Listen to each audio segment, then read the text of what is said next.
What is my name, Jonathan? You cannot completely talk until you get my name right.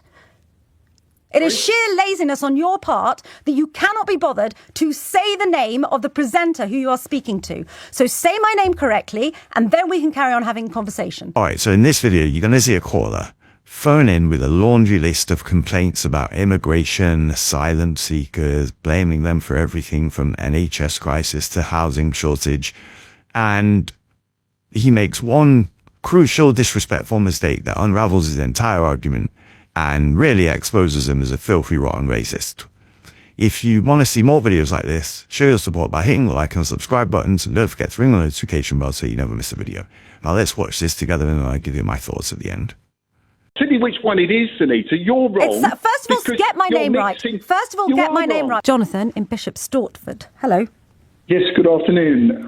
Yes, what I think, I've written to my local MP. I'm not going to say which one because I don't want him identified in this call, but I've written in the last couple of weeks saying, my view, it's reached a point where now the British government should be spending money defending our coastlines with border force, army, police, and we should have waiting ferries to send these people back to the safe country of France, which they passed through.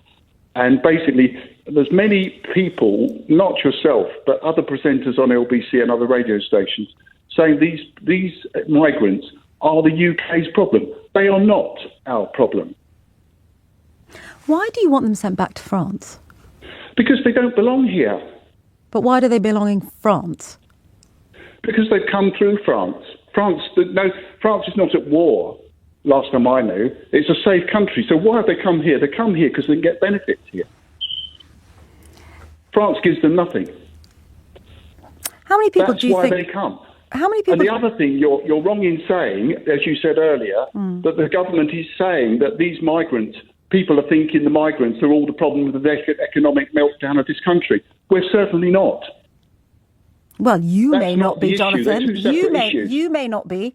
But I tell you what, I've been on this station now since September of last year, and almost every time we hold this phone in, I can see it because I can see the text, Jonathan, live. There are people here who actually think that this 100,000 or so asylum seekers are the reason their great aunt Matilda can't get a hip operation and why their sons and daughters can't buy houses. Genuinely, that's what people believe. So I appreciate you might not think that. No, I don't think that. And the reason why I don't think that, because right-thinking people wouldn't think that, simply for the fact that these are two separate issues. We have internal problems with this country, but some of the problem we've got, Sunita, is the fact that we have too much population, whatever colour they are.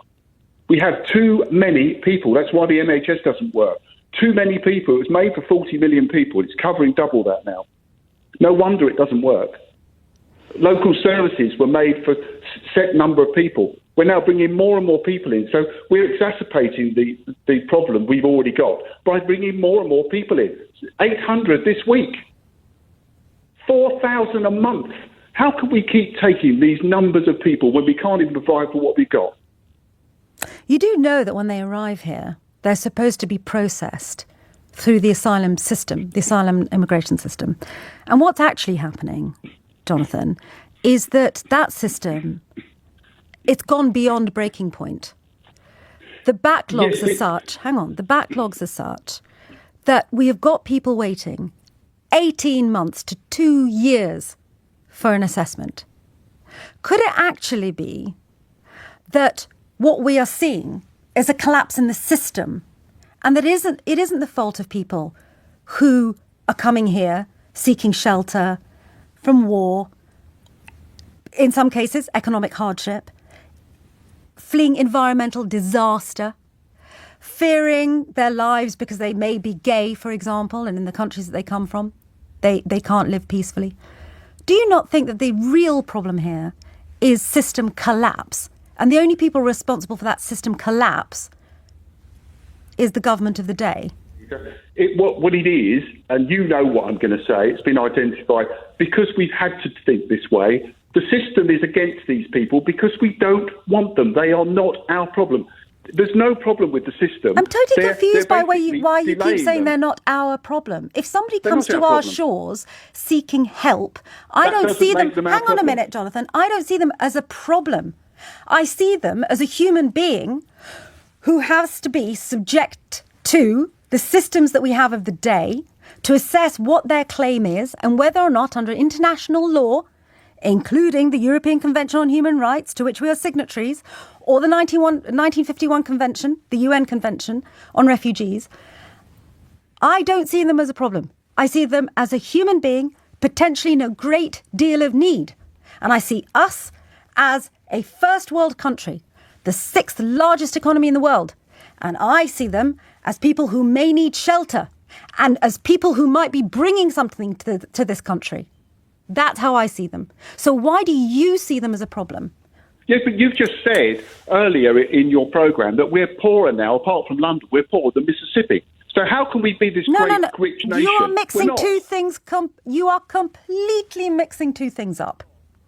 Really not. It's you that's wrong. You are completely wrong. Okay, This let me tell you. country Well, hang on a cannot minute. keep taking Wait all a these minute, people. Jonathan. What am I wrong on exactly? Because first of all, you start this conversation by saying to me that, Sangeeta, you're absolutely right. The reason we've got massive waiting lists, bigger than ever before, the reason we can't buy houses, the reason our economy has flatlined is not because of this 100,000 asylum seekers. And now you're saying it is. So which one is it, Jonathan?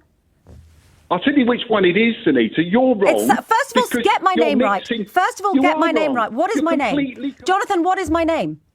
You, What is my honestly, name, you Jonathan? just You cannot completely- talk until you get my name right. It is sheer laziness on your part that you cannot be bothered to say the name of the presenter who you are speaking to. So say my name correctly, and then we can carry on having a conversation. What is my name, Jonathan? You're just picking on the next thing. What is my name? You're so sad. What is You're my so name? sad. You won't be bothered because you do not think my name is worth saying. And why is that, Jonathan? I think, right, you're wrong. And you're just using this name thing now because you're being picky, because you're losing the argument. I'm certainly not losing the argument, my friend. Completely. Not People on in this any country level am are I not losing. getting what they want. Okay, hang because on a there's minute. Too many people. Let me hang on.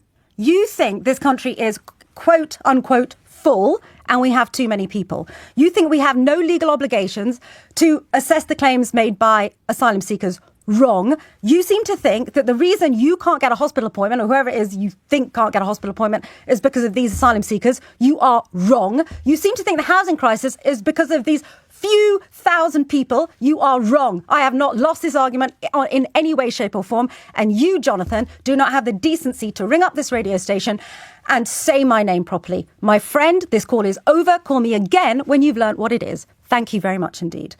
So there you have it. Jonathan, the caller, was losing the argument on facts and got backed into a corner. So when he felt that pressure, the disrespect came out. And this is really why I kind of miss Sangeeta on LBC. Notice how she masterfully pivots. She recognizes, like all the great hosts do, that the debate is no longer about policy. It was just about simple decency. Her question was simple but devastating, and his unwillingness to answer it showed who he really was. And the mad thing is, he called her picky for wanting her name said correctly. It's almost like he's dismissing her identity as an inconvenience because he's losing the argument. And it's a classic tactic of this sort of caller. When you can't defeat the point, you try to diminish the person.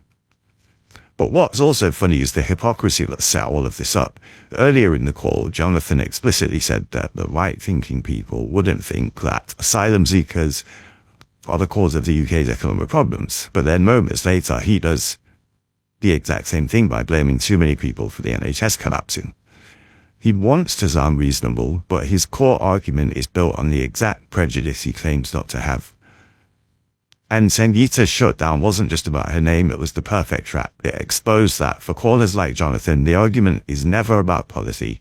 It's just based on a fundamental lack of respect for people they see as other. So she didn't just win this debate, she exposed the ugly motive behind it. What are your thoughts? Let me know in the comments below, and if you enjoyed this breakdown, make sure you hit the like and subscribe buttons for more, and don't forget to ring the notification bell so you never miss a video. Thanks for watching.